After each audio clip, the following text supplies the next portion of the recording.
You've probably seen VALUSIS floating around on social media, and maybe you've wondered, is there something actually interesting behind it? Today, we're breaking that down. So VALUSIS launched in Dubai not too long ago, which might feel surprising compared to century-old Swiss brands like Rolex or Omega. But what's cool about that is you can see the city's influence in the watches themselves. A big part of why people started talking about them in the first place is that they try to blend quality and design in places where other young brands fall short. Most watches at this price point focus only on looks. VALUSIS actually tries to pay attention to materials.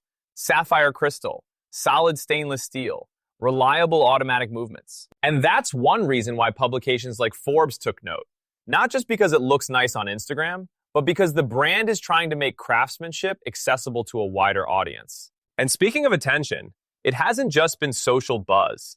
VALUSIS has been featured in big outlets, picked up industry recognition, and even earned some awards.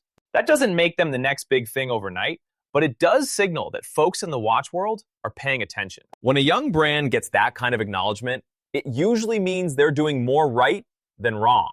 VALUSIS isn't going to replace the vintage Rolex or the legends of Swiss watchmaking. But for a lot of people, especially if you're new to watches or just want something that feels well built without a 5-figure price tag, VALUSIS is an interesting option. At the end of the day, whether you're buying your first watch or your fifth, what matters most is that it's something you enjoy wearing. VALUSIS might not be everyone's taste, but it's definitely a brand worth understanding rather than just scrolling past.